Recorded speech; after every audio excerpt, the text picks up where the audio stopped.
Madame la ministre, je souhaite aussi remercier la présidence portugaise pour ce qu'elle a compris pendant ces 6 mois, en fait presque 6 mois, et notamment le lancement de la conférence sur le futur de l'Europe.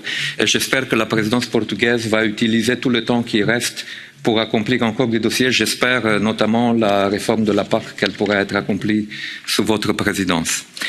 Concernant le Conseil maintenant, grâce au certificat Covid européen, une grande partie de nos concitoyens vont retrouver la joie de voyage. Et il était temps que cela arrive. Et maintenant, il est important que le certificat soit mis en œuvre sans des restrictions supplémentaires non justifiées de la part des États membres. Mais grâce au tourisme européen et à la reprise de l'activité transfrontalière, nos petits commerçants, un pan important de notre industrie, vont prendre des couleurs et ils en avaient besoin après plus d'1 an de restrictions.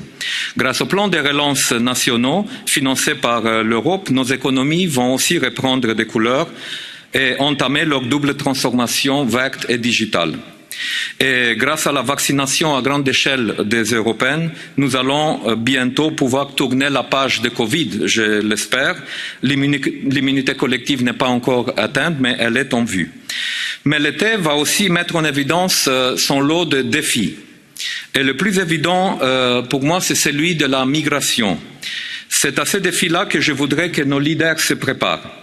Car les mois de l'été sont aussi ceux où les hommes, les femmes et les enfants tentent de dangereuses traversées pour rejoindre nos côtes dans l'espoir d'un avenir meilleur en Europe. On le voit, la pression s'accélère déjà sur le sud de l'Europe. Joe Biden vient d'annoncer le retrait de troupes américaines d'Afghanistan d'ici à septembre et on peut imaginer certaines conséquences. On voit aussi que nos proches voisins sont toujours imprévisibles. Donc nous ne pouvons pas fermer les yeux et attendre la pression des faits. Il faut agir et il faut éviter d'agir toujours en urgence parce que cela n'aide pas à la crédibilité de l'Union. Et malheureusement, ces dernières années, concernant la migration, c'est ce que nous avons toujours fait. La Commission a proposé sa vision d'un pacte pour la migration et l'asile et le Parlement est prêt à rentrer dans le vif du sujet et à commencer les négociations pour donner une perspective plus claire à l'approche européenne sur la migration. Mais à présent, il faut maintenant que le ministre de l'Intérieur adopte une position et commence à négocier avec le Parlement, mais ils ne pourront pas le faire que sous la pression de leurs chefs d'État et de gouvernement. Donc je tiens à remercier à Charles Michel d'avoir mis ce sujet sur l'agenda du Conseil européen et j'espère qu'il y aura une impulsion pour que le ministre de l'Intérieur commence aussi à se préparer pour négocier avec le Parlement.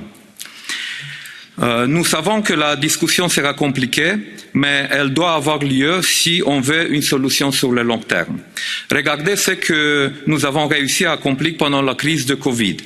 Nous nous sommes mis d'accord sur un plan de relance historique et l'émission d'un emprunt commun. Nous avons créé un mécanisme pour préserver l'état de droit et nous avons géré à 27 une pandémie alors que l'Europe n'avait pas de compétences spécifiques dans le domaine de la santé.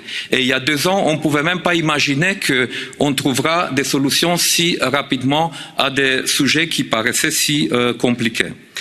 Donc une politique européenne de la migration et de l'asile robuste, humaine et efficace est maintenant notre prochaine mission impossible, mais qui doit être rendue possible si nous tenons vraiment à la crédibilité de l'Union européenne. Merci.